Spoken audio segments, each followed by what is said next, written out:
पिछले 3 सालों में कोरोना ने दुनिया भर को जो चोट दी और इस महामारी के चलते दुनिया भर में लॉकडाउन का जो असर दिखाई दिया, उसके बारे में कोई जितना भी बात करे कम होगा। लेकिन कुछ फिल्म मेकर्स ने इस पर जब फिल्म बनाने के बारे में सोचा तो भारत के मशहूर डायरेक्टर मधुर भंडारकर ने सबसे पहले फिल्म बनाकर रिलीज कर दी।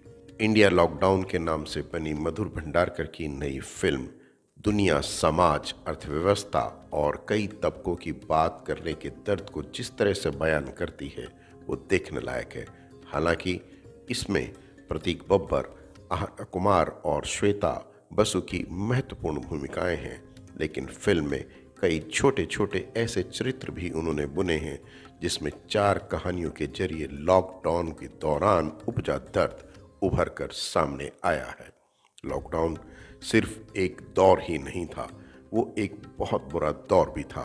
हम उससे बाहर तो आए हैं, लेकिन मधुर भंडारकर ये कहने की कोशिश भी करते हुए दिखाई देते हैं कि बाहर आने के बावजूद उसकी टीस और चुभन अभी तक हमारे जीवन में बरकरार है।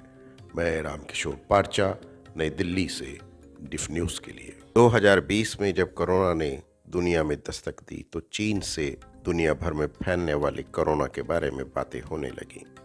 वो कुछ बातें ऐसी थीं जिसे सुनकर मुझे बहुत सालों के बाद 1971 का वो समय याद आया, जैसे पाकिस्तान और हिंदुस्तान की लड़ाई शुरू होते वक्त मेरे माता पिता आपस में खुसर फुसर किया करते थे। मधुर भंडारकर ने अपनी नई फिल्म इंडिया लॉकडाउन में 4 कहानियां इकट्ठी की और उस कहानी में माधव प्रतीक बब्बर और उसकी पत्नी फूलमती सई तावणकर और उसके साथ प्रकाश बेलवाड़ी को जोड़कर श्वेता बसु प्रसाद के साथ उन्होंने एक फिल्म रच डाली।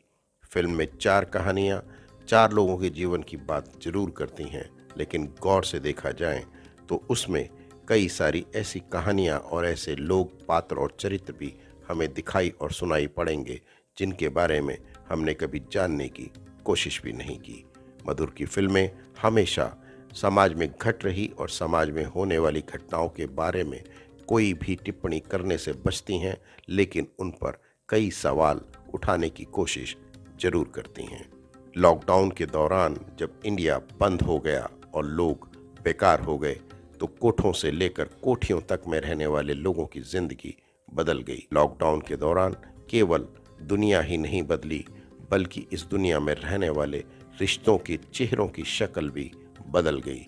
बहुत सारी ऐसी घटनाएं फिल्म में यही दिखाने की कोशिश करती हैं कि आज तक इस लॉकडाउन से उपजा दर्द और उसकी कहानियों का अंत नहीं हुआ है। आइए अब बात करते हैं इस फिल्म के गीत संगीत के बारे में।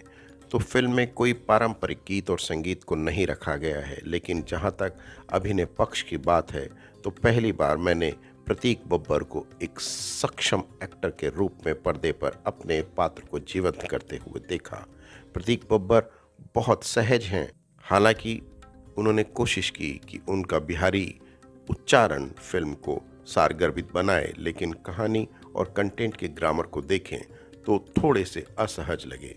उनकी पत्नी की भूमिका में सई तावणकर ने काफ़ी बेहतरीन काम करने की कोशिश की। उनका लुक और उनके चेहरे पर आने वाले भाव उन्हें नेचुरल तो बनाते हैं, लेकिन उनकी बॉडी लैंग्वेज जब प्रतीक बब्बर के साथ आकर मिलती है तो थोड़ी सी वो भी असहज हो जाती हैं। फिल्म में एक सक्षम कलाकार हैं जिनका नाम है प्रकाश बेलावड़ी। बेलावड़ी दक्षिण भारत से आते हैं और कई फिल्मों में उन्होंने अपने आप को दर्ज करवाया है। मुझे उन्हें देखकर उनकी कुछ पुरानी फिल्मों की याद आती है। एक चीज जो फिल्म में खटकती रही वो थी श्वेता बसु प्रसाद की भूमिका। ऐसा लगा जैसे मधुर ने उनके पात्र पर ज़्यादा फोकस करने की कोशिश की और वो लॉकडाउन के दौरान घटी घटनाओं के बीच सिर्फ सेक्स वर्कर्स की जिंदगी को दिखाने की बात करते हुए ही रह गए। फिल्म में आहना कुमार और जरीन के साथ कुछ और अभिनेत्रियां और अभिनेताओं की भूमिकाएं भी हैं, लेकिन मुझे वो छोटी भूमिकाएं कोई खास प्रभावित नहीं करती। कुल मिलाकर फिल्म के केंद्र में प्रतीक ने अपने आप को साबित करने की जो कोशिश की है इन 4 कहानियों में, जब वो एक दूसरे की कहानी से कनेक्ट होते हैं तो बाहर निकलने तक उनका चेहरा और उनका एसेंट मुझे याद रह जाता है। अब बात करते हैं मधुर भंडारकर के निर्देशन की।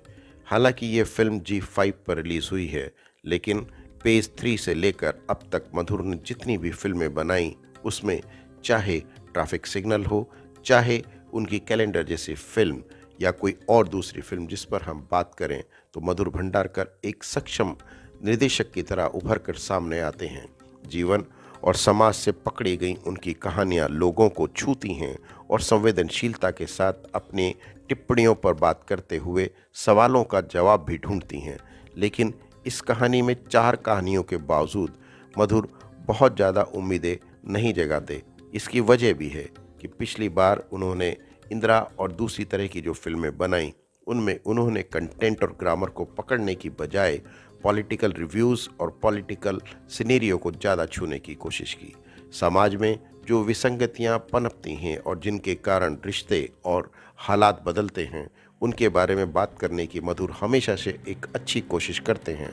समाज के बदलते स्वरूप के दौरान रिश्तों की जो नई शक्लें सामने आती हैं और हालात के चलते हमारी ज़रूरतें और हमारे रिश्तों की शक्ल बदलने के बाद जैसे ही नए चेहरे उभर कर सामने आते हैं, तो हम भी बदल जाते हैं। यही तार्किकता, तथ्य और कथन, कंटेंट और ग्रामर मधुर की फिल्मों की खास पहचान रहा है।